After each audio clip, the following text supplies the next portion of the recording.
Hey, shalom, and welcome to the Anchor podcast. Today, we're joined by General Amir Avivi, one of Israel's most respected voices on national security and defense strategy.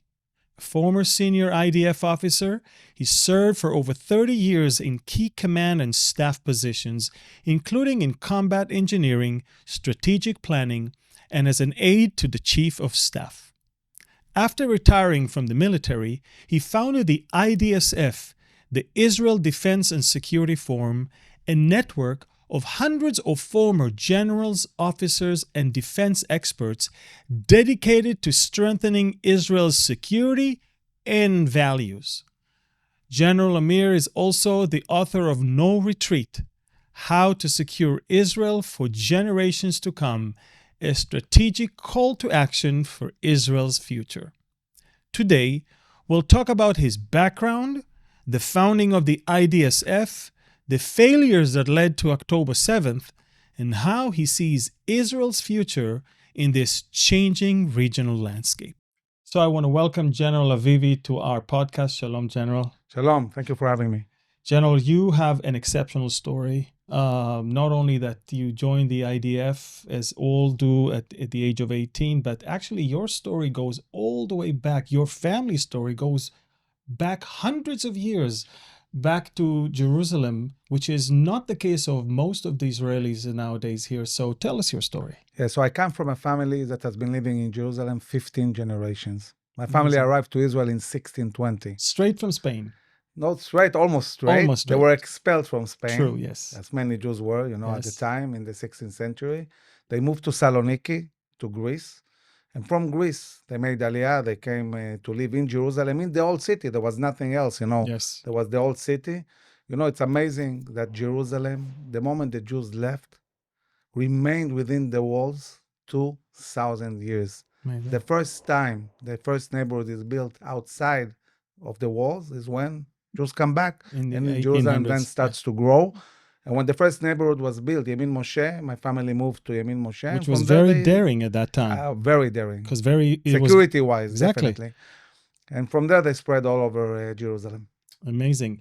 And then you basically, the first 18 years of your life, you only spent 3 years in Israel. Why? Well, my father was a paratrooper, an officer in the paratroopers. He fought in the Six-Day War, liberating Jerusalem. Wow. And once he finished his military service, he joined the Ministry of Foreign Affairs. And he was sent to his first mission to Rome at the age of 22, exactly when I was born. Wow, very young. Very young. And so I found myself from the age of 0, basically, moving every 2.5, 3 years from country to country. I lived in Italy. I lived in Ivory Coast in Africa.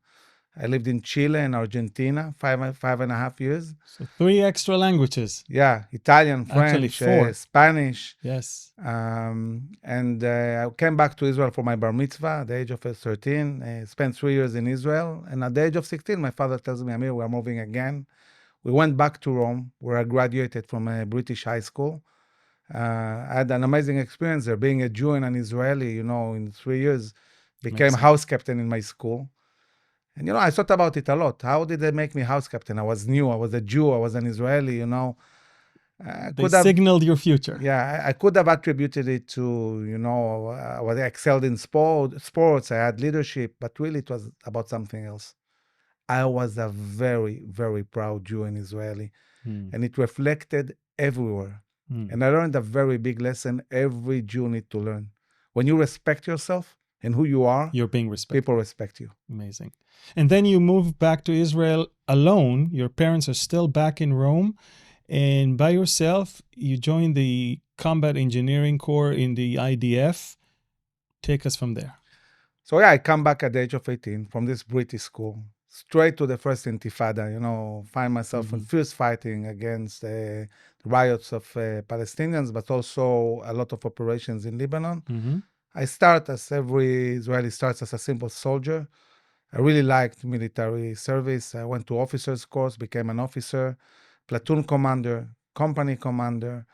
And at a certain point in the April 2002, when Operation Defensive Shield starts, really an operation that intended to destroy the terror infrastructure that emerged in Judea and Samaria. Almost toppled Arafat at that time. Yeah. And left him in a small little enclave in Ramallah. Right. So April 2002, the operation starts. April 2002, I'm given command of 800 soldiers, Battalion 605, Battalion of Combat Engineering. And I find myself in the fiercest fight I've ever experienced in my life. We fought 10 months, day and night, foiling terror attacks of all these suicide bombers who tried to storm Israeli cities. And after 10 months, the soldiers were really, really tired. And at that time, the command told us, you have 3 weeks to organize. You are going to 10 months more. Wow. And this was tough, really tough on the soldiers. And I took my whole battalion, 800 soldiers, to speak with them. And as I'm speaking with them, I find myself asking them a very, very strange question to ask an Israeli soldier. How many of you have ever in your life been in Jerusalem? Really? And I found out half of my battalion has never stepped foot in Jerusalem. Israeli soldiers. Wow. And the half that were in Jerusalem, they were not, half of them have never been in the Kotel, in the Wailing Wall. So, I understood at that moment that I have, great kids, a lot of potential. They have zero understanding what they're fighting for. Wow. And I asked myself, okay, what do I do? I only have 3 weeks. Yeah, 1 week to organize the equipment, 1 week of vacation, and 1 week of training. To train a battalion like mine is 4 months at least. 1 week. I said, you know what? The only week they have to train, they're not going to train. They're going to Jerusalem for a whole week. Wow. And we went to Jerusalem, 800 soldiers. We started in David City, connecting 3,000 years back to King David, King Solomon. We went to the Kotel, to the tunnels, to the old city. We went also to the Knesset. And in the last day, 800 soldiers sat at the president's house and spoke with the president of Israel. Wow. When this battalion went back to the battlefield, it was a completely transformed battalion. They fought like lions. It's all about spirit. It's all about the connection. So you did train them, but in a different way. Right. And really connecting to our Jewish Zionist values. This is the most important thing, really, to mobilize, soldiers to understand what they're fighting for. The spirit is more important than any plane or tank. Isn't it amazing that that's basically the story of so many Israelis over the last 50 years or so? We've seen a decline in the Jewish identity. We want to be the citizens of the whole world. We want to be like everyone. By the way, that's the story of the Jewish people from day one. They always wanted to be like the others. Right. And the minute they became like the others, they lost their unique ability to retain the calling that they have to be here. And they lost the land a few times. So I see that also in Israel happening to so many, both simple soldiers and generals as well. Yeah, I think that in the last, 50 years, a movement started that tried to really distance the Jewish people from their core values. They said, why do we need that? I mean, now we are a modern country, a Western country like any other country. Let's focus on prosperity, on high tech. And they really tried to change the DNA of the Jewish people. Even to change the DNA of Zionism. They peeled off all the spiritual side of Zionism, and they made it as if we did it by our own, and that's not anything that has to do with the Bible or God or the prophets.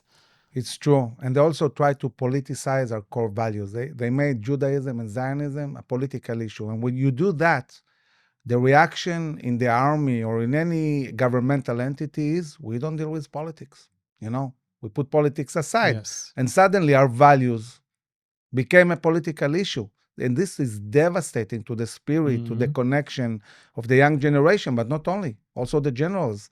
You see suddenly generals that disconnect from the story. You saw it firsthand, because after you were done with your job as the battalion commander, you actually were elected by the chief of staff of the Israeli military to be his, how do you call it? Aide-de-camp. Aide-de-camp, which is the head of his office, basically, which it's actually a very, very amazing place to be, because you get to see the whole picture. Right. It was an interesting story because, as I told you, the battalion went back to the battlefield and they excelled in combat to such an extent that after 3 months of fighting, the chief of staff calls me to his office. Amazing. And I go, from the battlefield to the Kiryat, to Tel Aviv, to the office of the chief of staff. I was very nervous, first time in the office of the chief of staff. And I go in, and he asks me, he says, Amir, what's going on with your battalion? How come they're excelling like that in combat? I told him, it's all about the connection to who we are, to Amazing. Judaism, to Zionism, to our story. And I think he was so impressed that 2 years into my position as battalion commander, he decides to take me to his office to be his aide de camp. It's basically his right hand. His right hand on the operational side. I was in charge of coordinating all the operations of the IDF in coordination with the Shin Bet and the Mossad. Wow. So everything that we see today, these pagers and all of that, that was part of we see today the end of something that began then. Definitely. And also all the intelligence, I had the chance to really see the big picture of all the sources of intelligence of Israel. And we see how amazing they are, talking about Iran, Lebanon, Gaza, and so on. And also the international relations. So here you are, an excellent officer. I mean, literally excelled in every position you were, and you were sharp enough to take a look at Israel's geopolitical and strategic situation, but from a standpoint of someone who can see also, who is, having intelligence in front of him. And you then, I believe, started shaping your idea of what Israel not only is going through, but should be doing. Yeah, so, at the time I was at the office of the chief of staff, we basically won the battle in Judea and Samaria against terrorism. We managed to dismantle most of the terror infrastructure. It took us overall 5 years, but 2 years after Operation Defensive Shield, things in Judea and Samaria were stabilized. We won against terror. But at that time, 10 years after Oslo in Gaza, complete loss of control in the Gaza Strip. I want to explain what happened in Gaza. Okay, Gaza from 1967, when we liberated this area, all the way to the early 90s, Gaza was a non-issue. Gaza was at the Stone Age. I was actually, my officer's academy, I was there in Gaza, in Khan Yunis, and we walked freely at night even. Right. Now, in Oslo, when we brought this vicious terror organization, the PLO, and weaponized them and gave them control over the cities, when we started Oslo, we said we'll manage risks. The way we decided to manage the risk is take the two places that were the least problematic and made them and give them control in these places. This is how Gaza and Jericho first started. Because Gaza was a non-issue.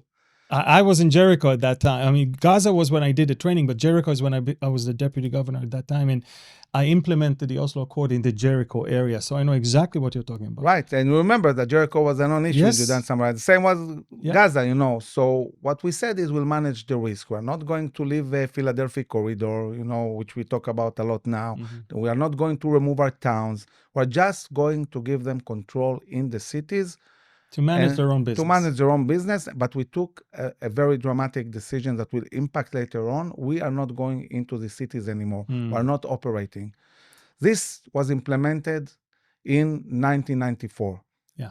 2 years later, 1996, they launched a huge attack on us. The deputy division commander in Gaza was killed. Many soldiers were hurt. You became the deputy division commander of Gaza also. Later on, but in 1996, I was a major, I was a deputy battalion commander. I was already appointed to be chief instructor in the School of Combat Engineering. I was very happy because it's a great position before promotion to lieutenant colonel. But then, following this devastating attack in 1996, that changed everything in 2 years in Gaza. I'm called urgently to meet my commander of Corps of Combat Engineers in a gas station in the north of Israel. Wow. Imagine, you have an interview in a gas station. And I arrived to the gas station, and my commander says to me, Amir, listen, I know you are supposed to go to the School of Combat Engineering. I have to change that. I need you in Gaza. I said, Gaza? Who heard about this place? It was a non-issue. No serious officer goes and serves in Gaza in 1996. It's actually, in a way, a little embarrassing. Yeah, it's even an embarrassment. Gaza was the only division in 1996 in the army that the combat engineer officer was a major and not a lieutenant colonel. Even this major, the chances of promotions were zero because it was not a good place to serve, You were looking for a promotion and you felt like it's a demotion. Right. So I say to him, listen, give me, a day or two to think about it because I was shocked, And as I'm driving back, even before I reach the base, I get a phone call from the human resources officer of the Gaza division. Says to me, Amir, the Gaza division commander wants to interview you. I said, wow, these guys work fast, So I find myself being interviewed Friday morning in the house of the commander of the division, which is also very, strange. I arrive on uniform Friday morning, knock on the door. The division commander opens the door. I see a guy with t-shirt and sandals. Takes me to his garden, prepares for me a cappuccino, and starts explaining to me what's going on in Gaza. The name of this division commander is Yoav Gallant, our former Minister of Defense. And Yoav says to me, Amir, listen, everything changed. 2 years after Oslo, everything changed. I need the best combat engineer officer with me, and it's you. I need you to come, So I found myself in 1997 arriving to Gaza division as the combat engineer officer, years before I became deputy of this division. In the first week, I was shocked. I was shocked because I found myself being responsible of a threat which I never heard of before, never encountered, never dealt with. And I'm a major in the combat engineers. This threat is tunnels. What? 1997. You already then saw that threat. So a minute after we retreated from the cities in 1994, they immediately began digging tunnels from the Gazan side of Rafah to the Egyptian side of Rafah. In the 2 years I was in the Gaza division as a combat engineer officer, we found 35 tunnels already on Philadelphia. I don't know what we didn't found because, it was all new. We had no technologies. And as we were dealing with this new phenomena called tunnels, we started seeing things flying out of the cities and falling, flying and falling. And it took us a month to understand that this Palestinian Authority, they are building a huge terror infrastructure inside the cities, taking advantage from the fact that we are not operating inside. And it wasn't Hamas yet, was it? It was the Palestinian Authority. It was that authority that the whole world is telling us to let them rule Gaza. And this reality took Gaza from literally the Stone Age in 1994 to shooting rockets 7 years later. 7 years later, they shot rockets. They went from the Stone Age to rockets just by the fact that we didn't operate in that cities. That was enough. 3 years later, 2004, when I became aide-de-camp, already complete loss of control. We operated with whole brigades, tanks, APCs, snipers, drones, and we couldn't contain the level of terror that was emanating from the Gaza Strip 10 years later. And we were in a moment of decision making. It's like 5 ants turning into thousands of ants. Right. And we just won a big win in Judea and Samaria with 30,000 soldiers, not 300,000, not 400,000 like that, 30,000 soldiers. Because we had foot on the ground. Right. Yeah. And then the logical decision was, let's take these 30, 40,000 soldiers to Gaza and get it over with, dismantle this terror infrastructure. Then we can talk about visions, of what will happen later on and so on. Instead of that, one day I'm sitting with the chief of staff in the office as they camp. Secretary comes in and says, open the TV, you need to see this. We open the TV. We see Prime Minister Sharon standing in Herzliya Convention and saying, I decided to pull out of Gaza. Now, the chief of staff opposite. Looks at the TV, shocked. I mean, he didn't discuss this with the army, not with the Ministry of Defense, not with the National Security Council. He took a decision with himself. And we all know why. Yeah, I know he was under investigation and so on, but I can tell you that we were shocked. We brought the generals, we tried to understand and assess the situation. And a week later, he summons a cabinet meeting. Now, I can tell you, I participated in many cabinet meetings. Some of them were pretty dramatic. This cabinet meeting really changed me. It was a shocking cabinet meeting. A cabinet meeting, people need to understand, it's the selected group of ministers that are acting as the body that decides whether we do some very drastic moves or not. Right. So, we come to the cabinet meeting. The prime minister sits at the head of the table. You have the ministers around, the chief of staff, the head of Shin Bet. We sit in the side. Prime minister slaps the door and says, I decided to pull out of Gaza. What's your assessment? And I was a young officer. I'm thinking to myself, I don't know, in the army, we usually assess first and then decide, exactly. what does it mean? And the chief of staff says to him, Mr. Prime Minister, listen, if you pull out of Gaza like that in the middle of a war, in 1 year, Gaza is going to become Hamastan, El-Qadastan, and Hezbollastan. This is what's going to happen. In 1 year, Prime Minister doesn't say anything. He looks at the head of Shin Bet.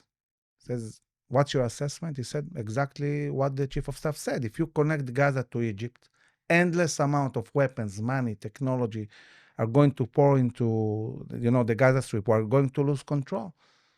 And although this was the assessment, the prime minister decides to move forward with his plan. Wow. We leave this meeting shocked. Look, when I left the room, I saw the 7th of October. Wow. I knew exactly what's going to happen, how devastating this is going to be. It shook me. I really felt a sense of And what year existential threat. It was 20 years ago, It was in 2005. Yes. Exactly 20 years ago. And that's the famous disengagement. This is the disengagement. This is pulling out in the middle of a war with no logic, because we just won against terror, on the mountains of Judea and Samaria. And maybe that was his logic. We won here, so we're strong enough to allow ourselves to do this. He was a military genius. I cannot think that when the army and the Shin Bet said to him, we're going to lose control and Hamas is going to take over in a year, that he doesn't understand that. It didn't make sense. And I can tell you that 2 months later, he fired the chief of staff. He brought Chalutz, and it was shocking to me to see how easy it is for the government to take a devastating decision and package it to the society in a way that people don't understand. And I was one of them. I was one of those people that bought the lie. In those days, the TV channels were very few of them, and they all said the same thing. And we were brainwashed to think this is the best thing for us and for our children.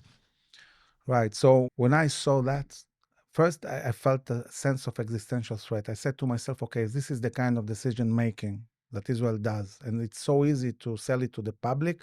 It's just a matter of time until we destroy ourselves. It's not our enemies that are going to destroy us. We are going to self-destruct. And I said to myself, if we are not going to build a very, very dominant national security organization that will dominate the public sphere and really shape the narrative about what is needed to secure Israel for generations to come and educate, the young generation, the general public, decision makers, what decision strengthens Israel and what decision is devastating. If we won't do that, it's just a matter of time until Israel will be in an existential threat. And this, understanding. 12 years, you're still in the military with this type of understanding already. Right. So I served many years and continue to see again and again devastating decision making, And when I retired 30 years after service, I retired and I felt a deep sense of, existential threat. And I said, I need to do something about it. So I started lecturing, talking about that. And 5 years ago, I said, okay, that's it. I need to do something. And I founded IDSF, Israel's Defense and Security Forum.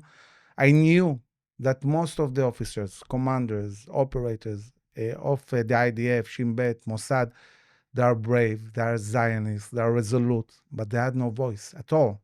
And they're not being promoted. Right. Also because they're not part of the new mind of or way of thinking of the liberal progressive ones. So I said we need to organize, we need to bring a strong voice. I called some of the generals I trusted and I knew that they were serious people. And we founded IDSF 5 years ago with a very clear vision. We are going to shape the understanding of what is needed to secure Israel. It's the Israel Defense and Security Forum. Right. And idsf.co.il. Right. And we're talking about a think tank? So it's an interesting combination of a grassroots movement and think tank. because we understood that if we want to shape hearts and minds on a national level, it cannot be done just by doing research. You really need to dominate media, social media, have representation in every single city and town in Israel, do many lectures and meetings, so on. So we started with 8 officers. Today, more than 60,000 Israeli officers, commanders, operators, and general public, joined. And we built a very interesting strategy that combines 4 efforts. One is educating the young generation. We mobilize thousands of officers to high schools and pre-army programs. This year we built our own pre-army program in the area surrounding Gaza in Moshav Tkuma. Wow. We mobilized many officers to media and social media, and suddenly this whole voice has become very strong on television, on national TV, and so on. And you are on a lot of, I watch you on American networks, on European ones, and yeah, you are doing a very good job in that. So 2020, IDSF was founded, and then you began not only to speak to people, but you also began to speak to leaders. Right. So from day one, we said we need to shape policies, we need to impact decision-making in Israel. And I can tell you that in 2021, like a year and a half after we were founded, some of the generals call me and say, Amir, listen, something big is happening. We need to convene. We need to talk about that. And it was so urgent that we met Friday morning in my garden in Caesarea. And we sat for 3 hours. And at the end of these 3 hours, we got to the conclusion, war is imminent. We're going to war. Wow. 2 years before the war, we knew that a multi-front war is going to... Okay, so you saw what now everybody knows of, the ring of fire that Iran, the proxy military that Iran is building, is coordinating an imminent simultaneous attack on Israel. It's not a matter of if, it's a matter of when. Right. And we said, okay, so what do? We have this understanding. So we decided to write a very, very detailed national security assessment. And that was after the assassination of Soleimani. Right.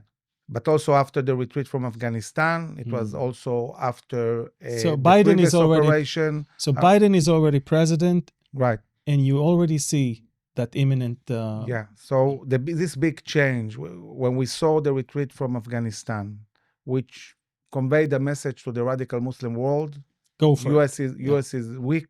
This is our moment. Also, Russia got this message and invaded Ukraine. And suddenly you see this Iranian, Russian, Chinese front emerging in the Middle East. And Iran reaching a point where they feel strong enough and also backed up by 2 big entities, Russia and China. And they feel strong enough to attack us. And as all this is happening and America is retreating from the Middle East, you see in Israel 5 consecutive elections, a society that seems broken, political system that seems broken. And this weakness of Israel, coupled by the strengths of Iran and this front that has emerged and the weakness of the US, brought us to the understanding war is imminent and we have only 2 choices. Or a 6-day war scenario, or a Yom Kippur scenario. Or we are proactive and we attack first, or they're going to attack us and it's going to be by surprise. This we knew. We presented this assessment. But your assessment and your amazing, understanding of the geopolitical situation was more on the multi-front thing. It wasn't just, Gaza is going to attack first. So we didn't know exactly how it will happen, but our recommendation was start with Gaza and conquer Gaza. Because we saw that Hamas was really the generator of everything that was happening in the land of Israel. They were mobilizing Israeli Arabs, Palestinians in Judah and Samaria, coercing us. They were a big problem. Collaborating with Hezbollah. Right, and we saw that it would be a good idea to start by attacking So you're Hamas. Telling the Israeli prime ministers, go and take over Gaza. Right, but also more than that, we told them, listen, there is a huge change. It's a change that requires the politicians to unite, to change completely, really the priorities, to invest in the army, to start producing Get ready massive for a big munitions. war. Get ready. Now, we said you need to attack. Now, Prime Minister might say, look, we didn't have legitimacy, not from the Israeli society, not from the international community, maybe. But why didn't you prepare? We needed to train the army. We needed to start producing many munitions. We needed to accumulate more munitions, procure more. And we didn't do anything. We didn't move towards, preparing for the imminent war that was about to... Yeah, the country was in complete chaos with the judicial reform and the we felt protests. that we were in such a huge problem that we decided to explain how we feel in one picture that we put on the cover of the assessment.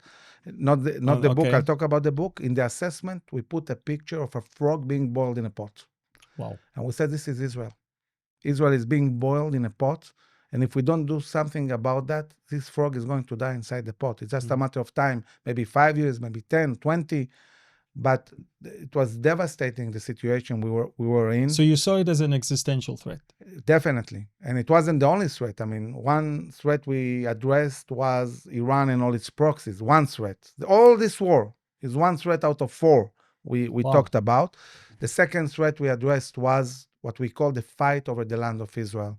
The fight over the Negev, the Galil, Judea and Samaria. It's the fight over sovereignty, over governance. So we have many challenges inside the land of Israel. You're not talking about the countries or the people not the ring around us, but what's going on inside. And then we also addressed delegitimation and anti-Semitism as a huge threat. We looked at the big picture, also what's happening around the world, the threat to the Jewish people. And last but not least, the last threat we addressed was us, the Jewish people, our distancing from core Jewish values, from Zionism, lack of unity inside Israel, but also in the relationship between Jews in Israel and the diaspora. So when you look at so many challenges and you feel that nothing is done, this is what made us feel that we are like a frog being, being boiled in a pot.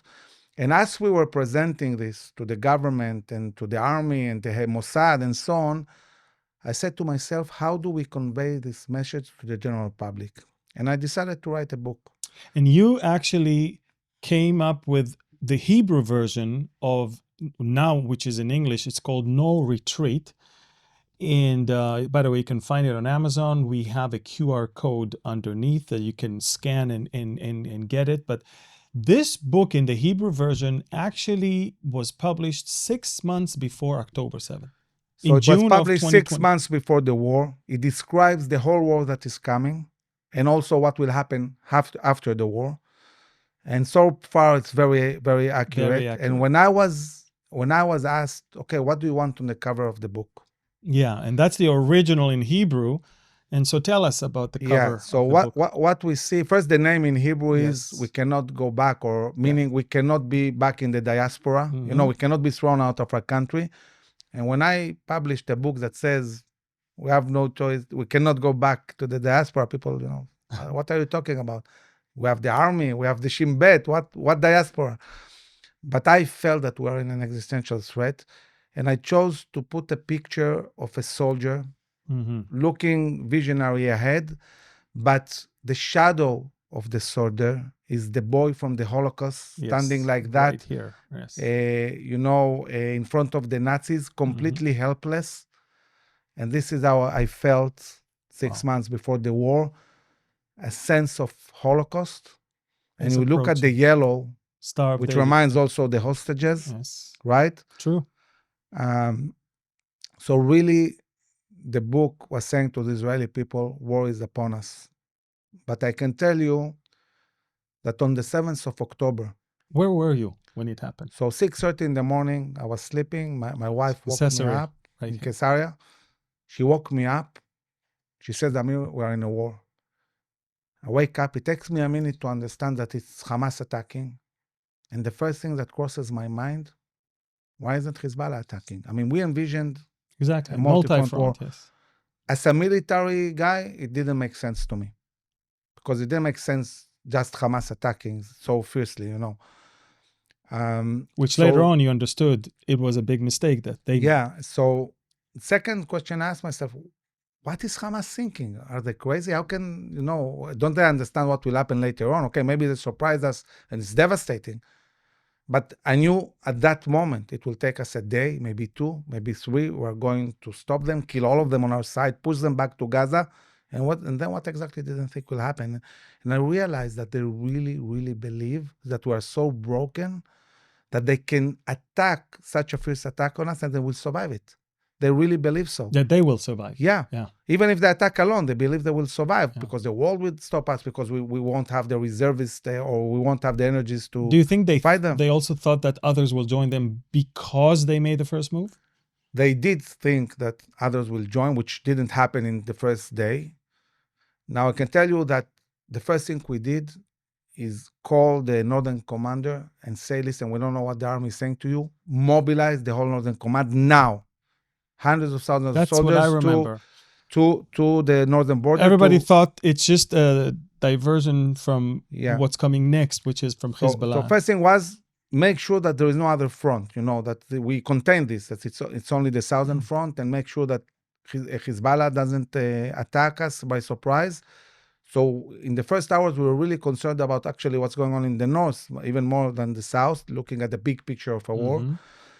And 4 hours into the war, as many of our officers were mobilized south, and fighting. My deputy, by the way, in reserve is the Gaza division operations officers in reserve. So we were in touch all the time, coordinating. Buskila? 4 hours, Buskila. 4 hours into the war, we do an assessment and we say, okay, that's it, we're going to win. Because you knew... we knew that looking at the big picture, no matter how devastating what's going on, they're going to lose. They did a huge mistake that by the fact that Hamas attacked alone. And Buskila says to me, Amir, listen, there is no government, no army, nobody speaking to the people. Forget about everything that's going on. Go now to national TV and speak to the people. Wow. Because somebody needs to speak to the people. So I went to national TV. I covered all major networks. That moment, everybody was completely shocked, right? But we knew this is coming. We are generals. We understand the big picture. I stood on TV and I said, dear people of Israel, it's a devastating moment. Yes, a very tough moment. But I want to tell you exactly what's going to happen. It's going to take a day or 2, or maybe 3. We're going to contain this. We're going to kill all of them on our side. We're going to push them into Gaza. As we speak, we already stabilized the north and Judah and Samaria, and the police is now all over the place. They cannot surprise us anymore. We're controlling everything else. And in 3 days' time, everything will shift. And now it's us taking the initiative. We are going to attack and we're going to completely change our fate. This frog has jumped out of the pot and it's not going back ever again. Because if you would have asked me a year or 2 before, what would make this frog jump out of the pot? Couldn't see it. But can I rephrase what you just said and is terrible it might sound. October 7th maybe saved us. It did. It's hard to say that. It did. As devastating, really, it was like a biblical slap in the face. Devastating. But this was a wake-up call of God saying to the Jewish people, wake up before you are done. Wow. And this saved the state of Israel and the Jewish people, this moment. And we paid a terrible price, which we shouldn't have paid. I mean, we could have done things maybe differently. But because we didn't, things would have been 1,000 times worse if they actually succeeded in what they really wanted to do. If nothing would have happened and Iran's quest towards nuclear weapons would have continued and Hezbollah will have continued growing and Hamas and so on, in 2-3 years, we would have been in a situation that is game over. Mm-hmm. We couldn't have shifted this back. Yeah. So we really... How involved are you? Okay, so October 7th took place. Nobody listened to you before. But from October 7, 2023, do you feel like somebody in the government and in the military began to listen to you? So at that moment, we became the one voice that they were listening to. And for two reasons. One, because they understood that we understand what we're talking about. But the other reason was that in order to push a policy of a decisive win, the government needed an umbrella of officers who know what they're talking about, who can mobilize the society and strengthen the army, and give the umbrella, diplomatic also umbrella, needed to push the policies. I can tell you that a few days after the 7th of October, as we were amassing our forces in the south, hundreds of thousands of soldiers training, and the big question is, are we going in or not? Are we going to go into Gaza now? Because as far as the Americans were concerned, we shouldn't. Exactly. They sent experts who said to the government and to the army, if you go in Gaza, thousands of Israeli soldiers are going to get killed. You should not go in. Cut your losses. Take your hostages. Negotiate. Don't fight. And at this defining moment, the Prime Minister calls us for a meeting. And we arrived to the Kiryat, to Tel Aviv, to a meeting with the Prime Minister in a moment of decision-making. Are we going in or not? And we're sitting outside the room. Very strong atmosphere of war, And I'm thinking to myself, as we are sitting outside, this feels to me like a Churchillian moment. It feels to me like the moment when Churchill was elected, when the Nazis conquered all of Europe, the British army surrounded in Dunkirk, on the verge of extinction.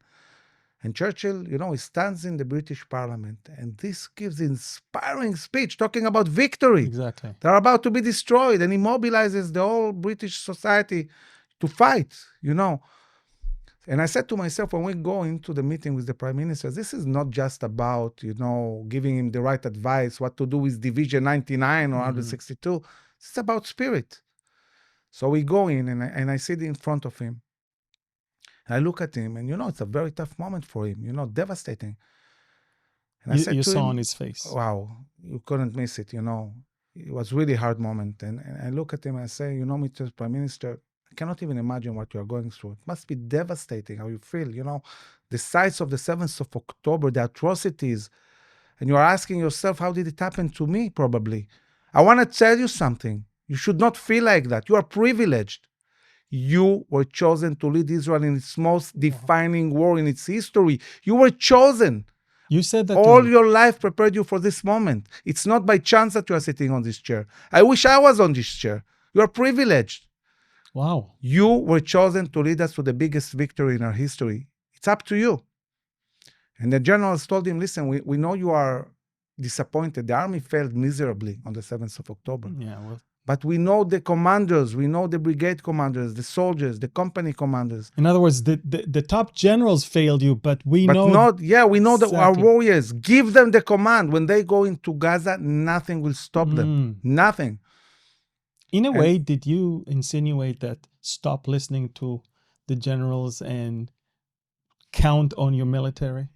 I think he understood because that. This is the moment Netanyahu, I believe, changed and did not take everything they say as, okay, that's it. He started questioning things. Definitely. And I think that this was the moment he understood that this is an historical moment. He has a mission from God. Wow. From God. So you said that to him and you felt like he understood it? He did. And I can tell you 2 days later, he gave the command. Amazing. And from that moment, we're moving steadily towards a decisive win, just as we talked about, on all fronts, changing completely the entire Middle East. Reality and for generations to come. The changes that we are making are going to impact many, many generations ahead. And I can tell you this, and I've said that in the last 2 years, every day, before the attack against Hezbollah, and before Iran, and before Syria, and before the big wins in Gaza, I said, the bigger the win will be, the more decisive this win is going to be, the greater the golden age of Israel and the Jewish people will be the day after. Amazing. And I believe that.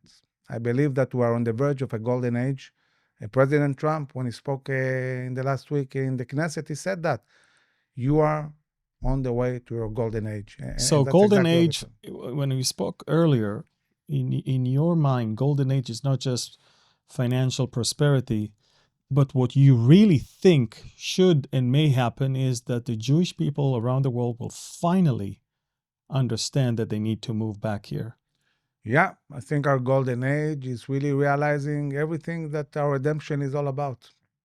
It's about the Jews. The return. I always tell people in Ezekiel 36, God says to the prophet, wherever you went, you profane my name.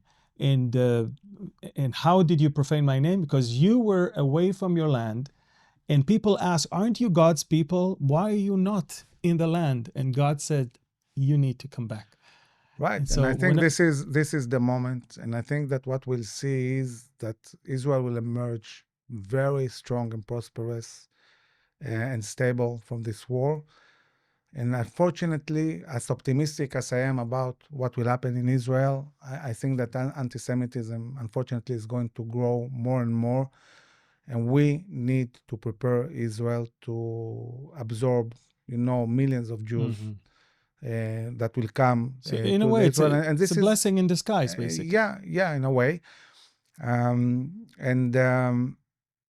Zionism is relevant today just as it was 70, 80, 100 years ago. You're right. We need to go back. God sent us a miraculous cure called Zionism. And we stopped taking the medicine and became ill again. And we cannot, Zionism not only didn't end, it didn't even start yet. We're just at the beginning. And we need to embrace again our values, our Jewish Zionist values, and build, this amazing country. And there is no retreat. Yeah, no retreat. We're not retreating again. Yeah, this time, the third house of God, it's forever. We're not going to retreat. And we have a responsibility to be proactive and shape reality. We cannot just sit and say, we'll wait for the Messiah and see what happens. No, we have to be proactive. Yeah. And we have to safeguard Israel. We have to revive our Jewish Zionist values. We have to bring all the Jews to the land of Israel. And while they're outside, we have to defend them. We have to really be proactive. If we can defend the Druze in Syria, we should defend the Jews all around the world. Definitely. As well. And it should be a priority. Yeah.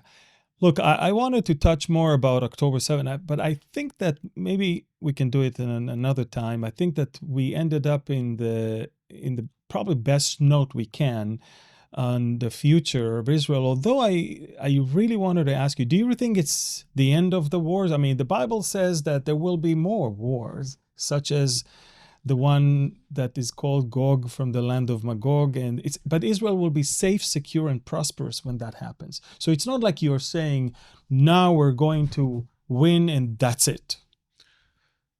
When I was deputy division commander of the Gaza Strip, I had many delegations coming, and because of my English, they used to send me to brief them.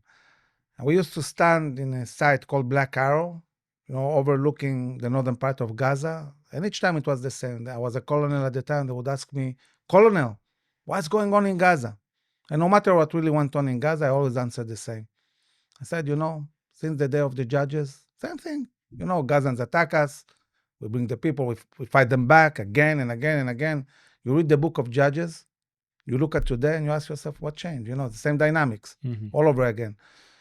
But at the end of the book of Judges, after the stories of Samson and, many wars in Gaza, it says, and the land was quiet for 40 years. Yes. And our rabbis asked, why state that? Every letter, every word in the Bible has a meaning. And the answer was that 40 years of quiet in the land of Israel is an event of biblical dimension. Never happened in 4,000 years. So you're saying if it's a long period of peace, it's okay, we'll take it. Yeah. So saying that it will be forever, maybe in the days of the Messiah, but until then, we can, through strength, just as David, he really won big wars and enlarged Israel, and then Solomon enjoyed that years of prosperity and peace. The same was at the day of the Judges, and the same was in the days of the Maccabees. They had big winnings against the Greeks, and then they enjoyed a long time of quiet and prosperity. But because Israel is situated in the most geostrategic place in the world, and it's because it's the most important religious place in the world, there will always be forces that will want to challenge and control it. And the only way to ensure long term of peace and prosperity is peace through strength. It's really, really being strong. You sound like in the Trump's team right now. Yeah, no, because this is it. In the Middle East, you want to be strong, you want to be, stable and in a peace situation, you need to really be strong. And we have to invest, and we need all the people of Israel to serve. Yeah. We need a nation that serves the country. We need a very, very strong military. But what will make the military strong, before we talk about tanks and airplanes and cyber, is values. It's really the connection. Do you to think our values. people in Israel are now more into believing in God and the existence of God than they did before October 7th?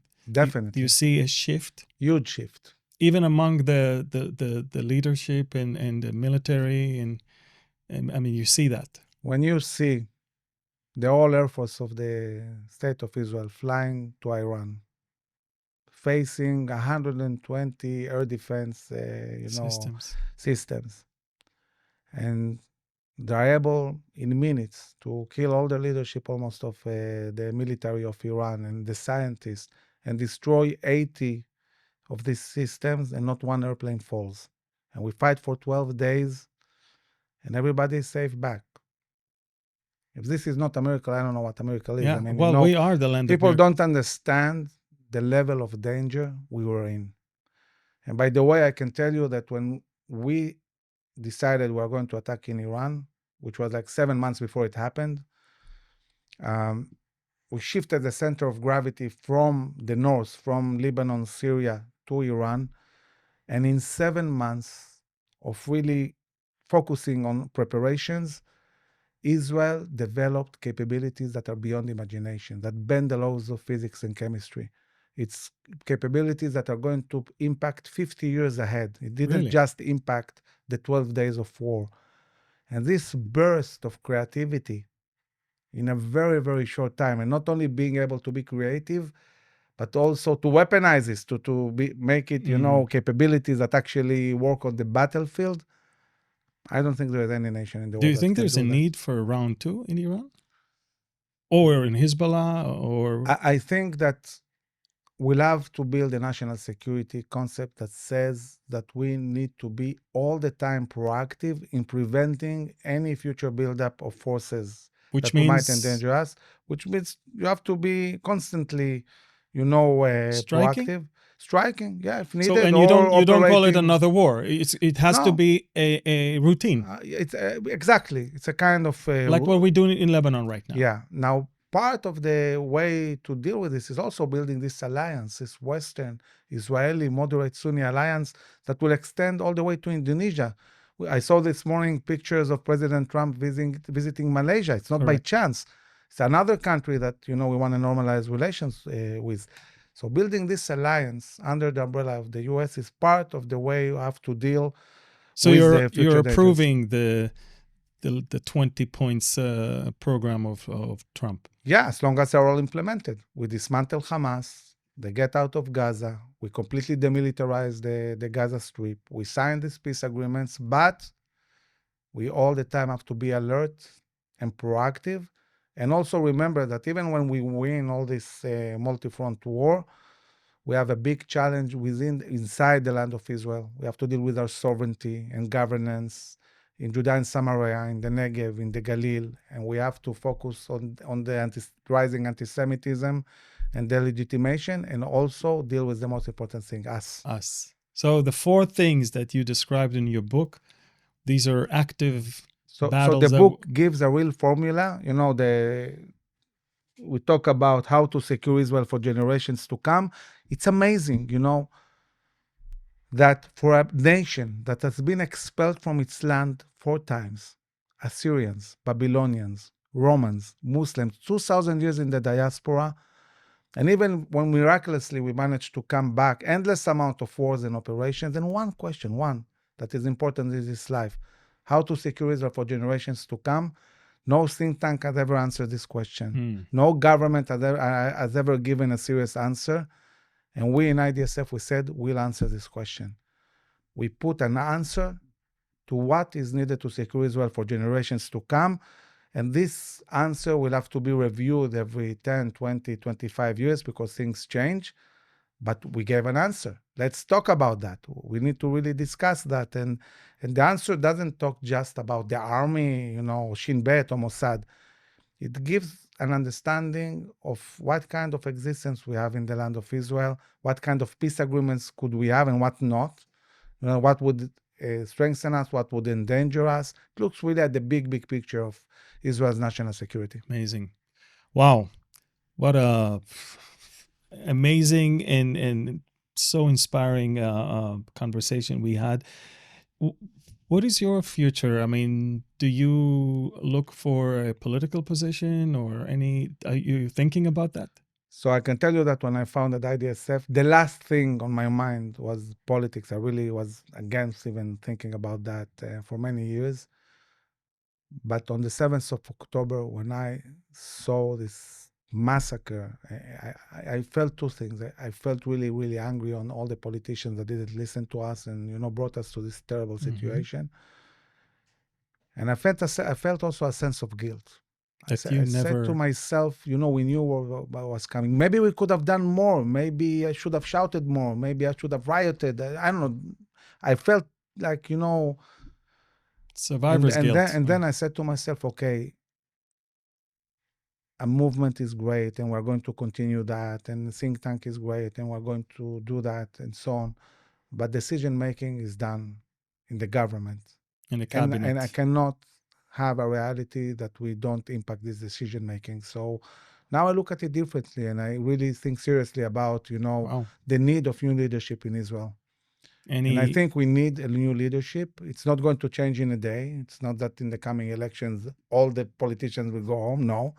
But I think that in 6 years, there will be probably a complete shift in I think the existing parties might even evaporate. And some of them will already in the coming elections.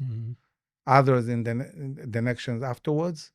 But it's time to build the next leadership of Israel for the next 20-25 years. And this leadership will emerge from organizations like IDSF, will emerge from the many warriors that fought. Which position would you like to have the most, if you could? It's a good question. People would say, obviously, Minister of Defense. But because I don't know in a year if this will be the most important job, or maybe foreign affairs, because of all this, building of relationship around the world. And unfortunately, there are not many politicians who can speak fluently and communicate. And to be honest with you, this is where the Palestinians are really leaving us behind, right, with their English. And and another way of looking at it is saying, okay, we're moving from the war on our borders to the battle inside the land of Israel. So also internal security is very important. National security. Internal national security is crucial.